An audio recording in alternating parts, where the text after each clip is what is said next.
नमस्ते दोस्तों। अगर आपको ये सवाल नहीं आते हैं तो आज का वीडियो बिल्कुल भी स्किप मत करना, पूरा देखना। वर्गमूल में 19 प्लस वर्गमूल में 19 प्लस वर्गमूल में 19 प्लस इनफाइनाइट तक जा रहा है। नीचे देखेंगे तो 7 वर्गमूल में -7 वर्गमूल में -7 वर्गमूल माइनस इन्फिनिटी तक जा रहा है। तो ये जो दोनों संख्या हैं आप ध्यान से देखोगे अभाज्य संख्या हैं, अभाज्य संख्या जिनका फैक्टर नहीं हो सकता। ठीक है, तो ऐसे सवालों को सॉल्व करने के लिए क्या करना है आपको याद रखना, 4n + 1 / 2 इसके ऊपर वर्गमूल रखना और +1 कर देना। ये इसको नोट कर लीजिए इन सवालों को करने के लिए। ठीक है, अगर इसका फैक्टर हो सकता था तो बड़ा ही आसानी से कर लेते, आगे वीडियो में समझेंगे। 4 × n, n की वैल्यू कितनी है? n की वैल्यू है 19, 19 रखिए, +1 करिए, वर्गमूल का साइन है ऊपर, बटे में कितना है 2 और फिर ये +1 है। याद रखना सवाल को जैसे कर रहे हैं वैसे करिए।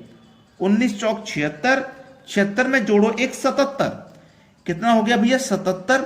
फिर ये वर्गमूल का साइन है, बाद में +1 है, बटे में 2 है। यही है आपके सवाल का सही आंसर। समझ में आ गया ना? बिल्कुल ऐसे ही ये नीचे वाला होगा, ऐसे ही नीचे वाला होगा, लेकिन दोनों में फर्क है। इसमें प्लस का साइन चल रहा है, इसमें माइनस का चल रहा है।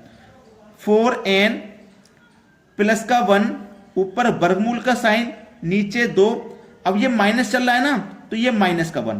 इसमें प्लस चल रहा था तो +1, यहां माइनस चल रहा है तो ये -1 आएगा। ठीक है, 4 × n, n की वैल्यू कितनी है 7, +1 वर्गमूल का साइन, बटे में 2 और -1।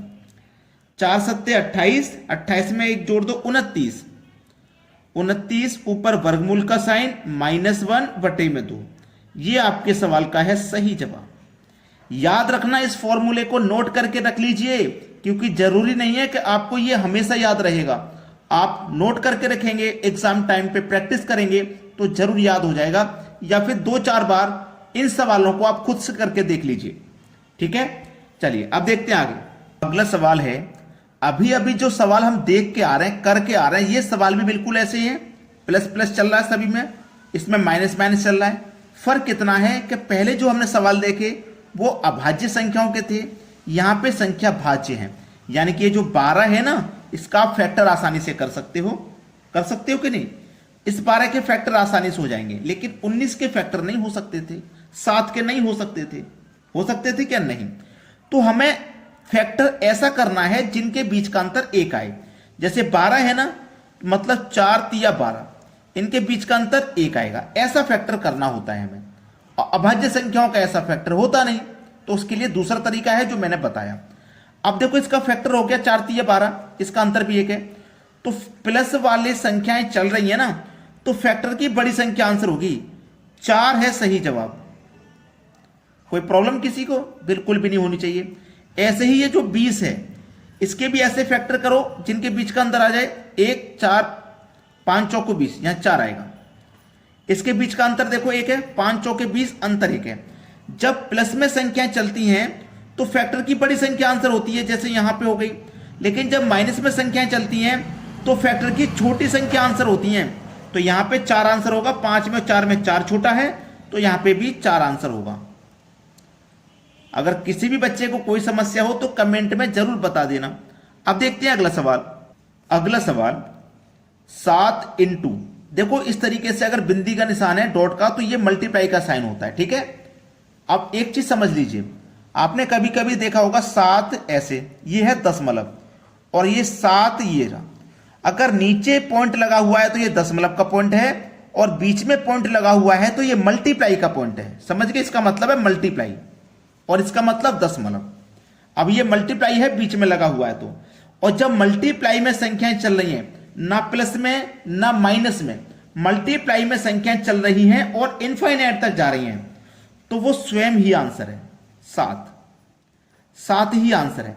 अब नीचे एक और सवाल है, ये भी मल्टीप्लाई में संख्याएं चल रही हैं, लेकिन फर्क इतना है कि ये इनफाइनाइट तक जा रही है और ये संख्या इनफाइनाइट तक नहीं है। इतना फर्क है बस। और सॉल्यूशन में बहुत फर्क है, सवाल में ज्यादा फर्क नहीं है, लेकिन सॉल्यूशन में बहुत फर्क आ जाएगा। जब आपका मल्टीप्लाई में रहे, अगर मैं इसे इनफाइनाइट ना भेजूं तो ये सवाल और ये सवाल बिल्कुल सेम हो जाएगा, लेकिन ये इनफाइनाइट तक जा रहा है। मल्टीप्लाई में हो सेम संख्या इनफाइनाइट तक जाए स्वयं आंसर। अब इसका आंसर क्या है ध्यान देना, इसका आंसर ठीक है n बराबर क्या है भैया 3, 3 की पावर करो 2। अब देखो 1 2 3 4 कितनी बार आया n का मान 4 बार आया ना, 4 लिखो -1 बटे में 2 की पावर 4, ठीक है।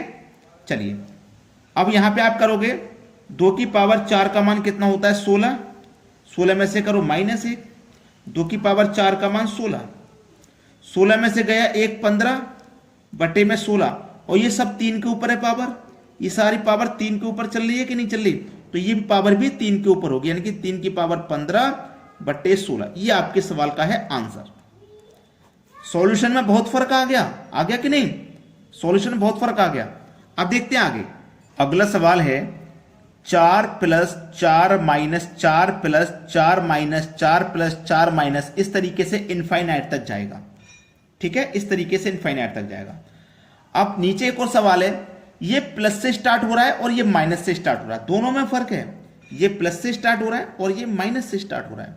करने का तरीका क्या है, 4n - 3 ऊपर वर्गमूल का साइन बटे में 2, ये प्लस है ना, प्लस से स्टार्ट हो रहा है तो प्लस का 1, ठीक है। इसको भी करने का तरीका समझिए, 4n - 3 वर्गमूल का साइन बटे में 2, ये माइनस से स्टार्ट हो रहा है तो -1, इतना फर्क है, ठीक है। चलिए कर लेते हैं, 4 लिखेंगे, n की वैल्यू कितनी है 4 -3 वर्गमूल बटे में 2 + 1, 4 चौके 16, 16 में से गए 3 तो 13 वर्गमूल का साइन बटे में 2 + का 1, यही आंसर है, ठीक है। नीचे देखिए 4 लिखेंगे, n की वैल्यू 5 है, 5 लिखो -3 वर्गमूल का साइन बटे में 2 -1 हो जाएगा। कोई बच्चा ऐसा तो नहीं जिससे नहीं होगा। 4 पंजे 20, 20 में से 3 माइनस कर दो तो 17 वर्गमूल का साइन बटे में 2 -1।